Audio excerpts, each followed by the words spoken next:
What is up, everybody, and welcome back to Godspeed ZRZ. Now today I want to go over some of the things that nobody really mentions whenever you first start looking into being a automotive YouTuber. And in all honesty, from the outside looking in, it looks pretty awesome. But I'm here to tell you the truth.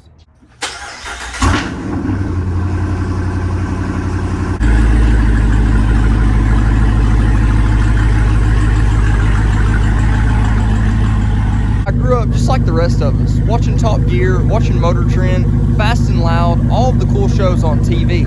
But it really wasn't until I started watching some automotive content on YouTube that maybe I started getting the inclination that a dream job like this may be possible on my own without having to go through some major network, have producers, all that crazy stuff. It just seemed more attainable once I finally saw it on YouTube. And really the first time I saw that, and it wasn't just vloggers with cool cars, was Street Speed 717. I think he was definitely one of the OGs in the game and really laid it all out on the table and was pretty transparent about it too. It wasn't something where he was just already rich and just bought a bunch of cars and started making videos on them. You really got to see the evolution of his success, and I really think that was a great testament of what YouTube can really do for a career. Now, whenever I really first started watching automotive content, I was in high school. And I really just put it in the back of my mind that I did want to make some content, maybe not a full career out of it, but content nevertheless. So even at that time, I kind of started putting expectations of what it would take to really pursue that kind of dream as an automotive YouTuber. And I really had some accurate expectations of what kind of work would be required to really pursue this. So I knew it would take a lot of money to actually be able to buy some of the cool cars that people would be interested in. So I knew I'd really have to get established in a career before I could even kind of consider making the coolest, craziest content. So even aside from that, once you get the cars, I realized there'd be a lot of maintenance and upkeep. Obviously, you have to take care of the vehicles that you have if you want to make more than just one video on them. And then even beyond that, finding a way to really brand yourself and market yourself. That way you can get exposure to the channel. That seemed to be one of maybe the hardest things, because it doesn't really just come down to the hard work and the work that you actually put into the channel, but really how smart you are in the business and how good you are at navigating, social media. So that was going to be a big factor for me. Obviously, having no real experience in social media or anything like that, that was really just my expectation of what it takes to become an automotive YouTuber. And I really didn't think about much more beyond that. So inevitably, years down the road, I had skipped out of going to college and decided to just start working. So right after high school, I started working at a Chrysler Dodge Jeep Ram dealership. Now, after working there for probably a year and a half or so, we ended up having a video competition of doing a walk around on a vehicle. So I ended up winning that little competition, and I think that's what gave me the confidence to really start making some different content. So the way I started, I made some walk around videos, and then I wanted to do more of like a review style video. A lot of the stuff like you'd see on Motor Trend, just really low production quality. And I really was just trying to figure out how to use iMovie, how to record with my phone, and just editing everything. I mean, I really never thought about how hard it would be to really edit something together to make it seem enjoyable. It was a lot harder than I thought. So I did that for a few videos, really inconsistent, didn't really have a plan behind it. Just whenever I saw a really cool car that we got in and it seemed like something that people would be interested in, I would make a video on it. But no routine, no schedule, nothing like that. And then not long after I'd started making these videos and they actually started to get some pretty good traction, I ended up moving about 5 hours away towards the Nashville area to pursue a role in management. And it just so happened the store I was going to be going to was not a domestic store at all. It was an import store, a Kia store. So it kind of seemed like it was going to hold me back on the type of content I was really going to be able to make. And then once I moved, not only did I not have the extra time to make the cars like I did whenever I was in sales, but I didn't have the right cars to make the videos. I had went from a CDJR store to a Kia store, so I really wasn't passionate about making videos about Kias. Now I did try, and I made probably 3 different videos on some pretty unique Kias, and they did decent on views. It just wasn't something I was passionate about making. So I basically had to make the decision to start focusing on making videos on my own cars, since I have always had some pretty cool cars, different, unique cars, and I'm always doing something to them. Whether it's just fixing them up or taking them out for some crazy adventure, there's always something going on with one of my cars. So I thought, why not just record some of mine, much like Street Speed 717 always did. it seemed like it would be more fun, and I could obviously have quite a bit more passion for my own cars than I could just a normal car doing reviews, and I could go a little bit further in depth. So that's what I started doing. Now, right around that exact same time frame was whenever I actually ended up getting a job offer from DSI, which is Dealer Services International. And with them, I was going to be covering the state of Tennessee for new car builds using the 4 Wheel Parts off-road build sites. So essentially, I would just drive around to any new car dealership in Tennessee, especially Jeeps, trucks, 4Runners, Tacomas, and even the new Bronco. We helped release the new Bronco with Ford. They didn't have the extra parts from Ford Performance to be able to actually support the aftermarket demand, so we stepped in to fill that void. But essentially, it was just a job to fix up vehicles, kind of like Rocky Ridge, Black Widow, a bunch of different companies like that do, but we didn't get the allocations from the manufacturer. We had to get the vehicles from the dealership. So essentially, I would go into a dealership that had 8 different Wranglers and say, hey, let me have one of your Wranglers. This is what we do. I'll bring it back. You'll pay me $8,000 for the modifications. That'll all be warranted. And then you can sell it for 20 over sticker, you know? That way they can make something and we can make something. So that's basically what the entire basis of that company was. They'd been around for a really long time, and especially being partnered up with 4 Wheel Parts Off-Road, and with it being a branch off of Polaris Industries, it looked like something that could be really awesome, really interesting, and not only give me more experience towards what I want to do, but also give me the opportunity to make some awesome content on extremely cool and unique vehicles. So basically, right after I had put a good game plan together for YouTube to make content on my own cars, I ended up having the opportunity to make some content on some awesome other cars. So that was pretty much the plan from there. So I ended up taking that job and had to go out of state for some training for about a week. And within that exact week of training, right after I'd left the career I'd basically established myself in and worked in for the last 3 years, leaving it for an all-new opportunity, kind of chasing more of like a dream job that had a little bit more risk to go along with it since it was uncharted territory, me and my girlfriend ended up finding out she was pregnant. So shortly after I got that news, I decided to 100% focus on work and basically throw YouTube out the window for now, because obviously it wasn't paying me anything. It was something I was trying to build, and I really didn't have the spare time or the mental capacity to handle that at the time.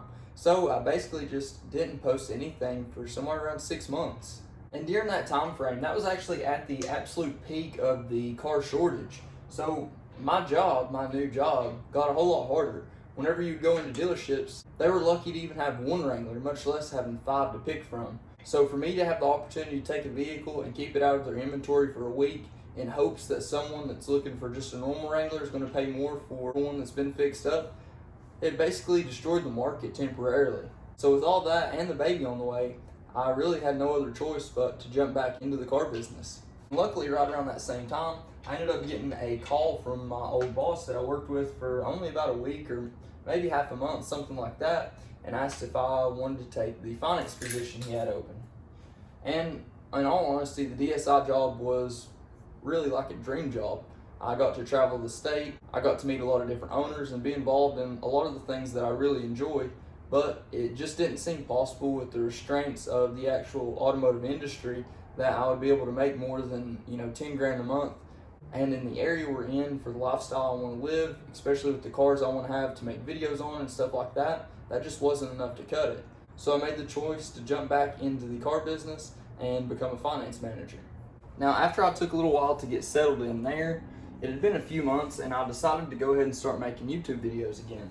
So back to my initial thoughts in terms of just making videos on my own cars. At the time, I had 2 pretty cool Jaguars. Both of them were 17s, supercharged V6s, and I had fixed them up a little bit. So I just made some simple, really simple reviews over them, and they honestly did really bad. And then right after that, I got a call that my Rubicon 392, I had ordered more than a year before that. It was actually the first order for the Rubicon 392 in the entire nation was coming in. Now keep in mind, at the time I ordered my Rubicon 392, I ordered it so early, it didn't even have a price associated with it. So I didn't know if it was going to be $60,000, $70,000, $80,000, $90,000. I was just hoping whenever it did come in, I'd be in a position that I'd be able to afford it. And whenever it came down to it, I almost was. I was really close, and I knew I'd definitely be able to handle the payment with a large down payment, but I actually had to trade both of my Jaguars at the time. Now, I still had another car too, the Volkswagen Passat, so I had that car to drive back and forth. I had used it for work, and I ended up having to trade both of the Jaguars, put 10 grand down, and then finance the rest, which was still a really big payment, you know, somewhere around $1,000 a month, which wasn't too big of a deal. It was a little bit higher than some of the payments I'd had in the past, but with being in the car business, you see those type of payments all the time, so it really didn't shock me, and it didn't seem like something I couldn't handle. So I bit the bullet and just got the Rubicon 392.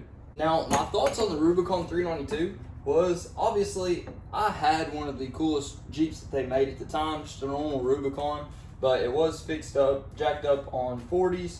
It was decked out. It was a lot of fun, and I loved having the baddest Jeep. That's just kind of my thing. If you know me, you know I like to have pretty much the coolest Jeep that they make. Now, whenever the Rubicon 392 came out, obviously, there's going to be something cooler. So regardless, I really wanted to have it, but my justification behind it was that YouTube may just pay my monthly payment for me, which was over $1,000 a month. I thought for sure, with having a vehicle like that, obviously the views will just come rolling in. Who wouldn't want to watch a Rubicon 392, especially the way I was not just going to treat it, but the way I was going to build it out. And that was probably my first fatal flaw. Because I had basically convinced myself that even if work was to slow down, whatever the case may be, that YouTube may just pay for my Jeep. And I'll be the first to tell you, it definitely has not. Nevertheless, from then I continued to make some pretty in-depth videos going over the Rubicon 392, going over my adventures in them, really showing the entire ownership experience.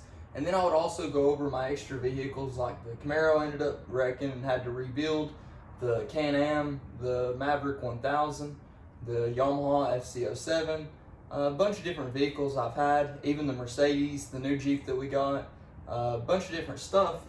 And I really approached it as more of like an educational experience and didn't really focus on the entertainment side nearly as much as what I think I should have now looking back. There are a lot of videos out there on really fun and exciting, crazy stuff with cars, and I basically knew I wouldn't really be able to compete with that yet. So I thought maybe the educational side of it could be something I could really focus on and really make my own. And I'm not talking about like slow pace, just this is what this is what that is, this is why this happens. More of like throughout the ownership experience of like, hey, this is what happens when you do this. Let me show you what it looks like when that happens. In a fun way, don't get me wrong, but not just pure entertainment. So I would dive a little bit deeper than most other channels I had seen and basically go over the things that no one else seems to. But I guess I just completely overlooked why people do their videos the way that they do. Entertaining. I really thought people would get more entertainment, more enjoyment out of the video if I was honest, transparent, and wasn't really just trying to grab your attention. But I think that's where I really messed up. Because if you look at the big dogs that really do it, they never really focus on small niche topics. They never really make videos they can't make a video on after. It seems like everything's a lot more planned out, which does give it more of like a TV vibe, something that we got used to growing up with. But I thought a more genuine, honest, and simple approach may be more interesting to a lot of people. But now that I've made over 100 and some videos, I realize that that's just not the way to do it. People genuinely want to be entertained. They want to be shocked, they want to be surprised, and I think sometimes they do want to be misled, which is unfortunate, but at the same time, it just seems to be what actually works. So if you go back and look over my channel from the last couple of years, you'll see that that approach is obviously what I took. But if you look at my subscriber count, you can see that that's just simply not working. I haven't even had a video yet to go over 100,000 views, and like I said, with over 100 and some videos, at least something should have popped off like that, because I have made some interesting videos, but whenever it really comes down to it, I just didn't have the raw talent to not only produce the video, I have the equipment and the vehicles to do it, but I don't have the talent to actually put together and edit and produce a video at the scale that a lot of these big content creators are actually doing it. I don't necessarily know how to edit. I don't know how to edit well anyway. I use iMovie. I've tried to use a couple other editing softwares, but they're just a little bit too complex and I don't really know what I'm doing. so I honestly get the best out of my actual capabilities out of iMovie. And I do have other cameras. I have a fancy professional Canon camera, and I have a GoPro, but whenever it comes down to it, whether it be for a time restriction or if it's just on actually getting it to function correctly, getting the audio correctly, getting the actual settings right for the focus, for the lighting, and I grab an iPhone every time because I honestly don't know how to use that fancy and expensive equipment, at least not to the best of its abilities. And if you don't use that stuff to the best of their abilities, it's not going to be any better than the iPhone that I use every day. Since my very first video, I've used an iPhone 11, and the iPhone 11 is fine. It works fine. It's already got iMovie downloaded onto it, and it's got the 3 cameras on it too. So it seems like it does well, but I know that that's definitely holding me back compared to a lot of the other creators that are really doing some interesting stuff in the industry. So even though I accurately estimated the actual amount of money and a lot of the other work that was really going to go into it, one of the biggest things I underestimated was the actual quality of the work that is going to be produced no matter what amount of time you put into it, if your skill level or your talent's just not at the same level as these other producers, these other content creators. And that is going to be the biggest thing to hold back anybody that wants to be an automotive YouTuber, or really any YouTuber. Some of these editors can put together something that shouldn't even be a video and make it one of the best at that time. And that's just not a skill set that I currently have. Now, I have thought long and hard about actually dedicating the time to learn how to use that fancy equipment I have, learn how to edit quite a bit better, to really set myself apart from the rest of the competition and get to that next level. But whenever you really sit down and think about it, I make a video on every one of my off days. I get 1 to 2 off days a week. Usually my schedule for actually making a video is on my way home from work the night before. I'll try to come up with an idea. Whenever I get home, I'll try to type it out, script it. I'll try to come up with an actual title and an idea of a thumbnail.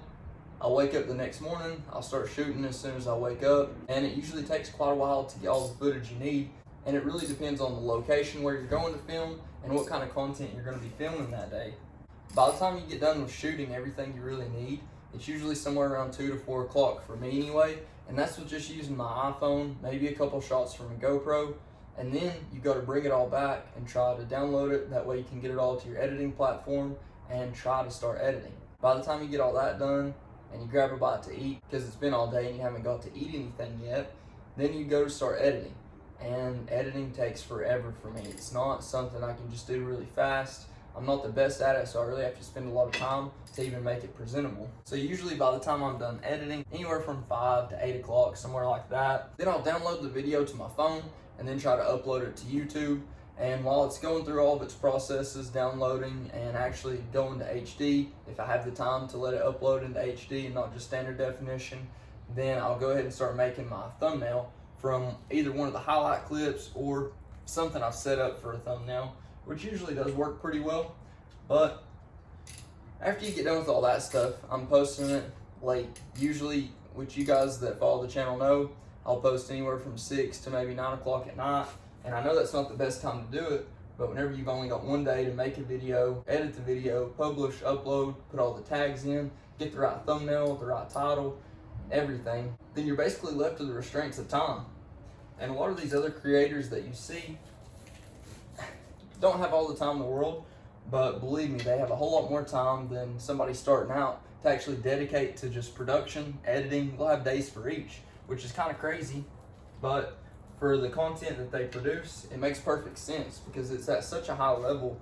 It's completely set apart from the stuff like I can produce or somebody else just off the street. So long story short, at the end of the day, I know I need to change my approach to YouTube if I want to make a career out of this. Obviously, whenever you first look at the automotive YouTube, you really think that it's all as transparent as what you see on the screen, and there's a lot of things that you really just can't plan for because you've never done before, like using the camera correctly, like getting the audio correct. Also, just whenever it comes down to basic editing, it took me multiple videos to figure out how to edit. Then you've got to get music, and you've got to upload at the right time. Then you've got to learn how to do thumbnails. Then you got to learn how to do titles. There's so much more stuff than just recording a fun time and uploading it to YouTube. There's so many things that go into it that you just really don't expect because, like I say, you've never done it before. So my advice to anyone that's trying to make an automotive YouTube channel, you need to really build a TV atmosphere behind it. You need to focus on titles and thumbnails quite a bit more than what's portrayed. And above all else, you really need to focus on learning how to edit, learning how to use the equipment correctly. That way, whenever you are out there alone, you're getting the best shots that you can, because there's nothing worse than spending an entire day out filming and doing it all by yourself, really just busting your butt all day long, get home and try to put it all together, and it's just all so bad that it's hard to make really anything of it. And that happens more times than I care to admit. But whenever you've only got a certain amount of time to make a video, one day, there's no redos. So you don't really have a choice. Either you can can that video or you can try to make the best out of it and post it. So basically, the moral of the story here, guys, is my expectations to get into the automotive YouTube scene were not quite on par with where they needed to be. I understood the amount of work that was really going to be needed to put into it to afford the things to do it, but I didn't really have a full understanding of the skills that I would need for this in terms of producing, editing, things like that, which just so happen to be some of the most important things whenever it comes to content creation. So that's something I completely overlooked, and it's not that I didn't think it would be important, I just didn't think it would be as important whenever you have all the right tools and everything to make the good content, but you just can't put it together to make it the best. It's really something that's going to hold you back. So that's something a lot of people really need to think about before they jump into something like this, or even if you're already in it or want to jump into it, just something you need to put a little bit more weight on. That way you can get better at it. So whenever you are ready to make content at that level, you'll be more than capable. So for me, essentially, I'm going to create a new plan of attack. That way I can basically do better with this whole entire YouTube thing. Really and truly, to only make $200 to $500 a month off of YouTube for the amount of time and effort I put into it is not worth it at all. And obviously it's a snowball effect with YouTube, so it takes a long time obviously to build up to a certain level to where you can actually live off of it and build a career off of it. But inevitably at a certain point, it has to start making sense. So I'm gonna try to come up with some new things, try to learn some new skills, that way I can make the content better for you guys. And above all else, just make it more entertaining, because more or less that's what gets views, is the entertainment. So there's a lot of stuff that I'm gonna focus on here soon, and hopefully you guys can see a big change in the kind of content I produced before and what's gonna come soon. If you haven't already, please like, comment, subscribe. Let me know what you think. Let me know what you want to see next. But until next time, Godspeed.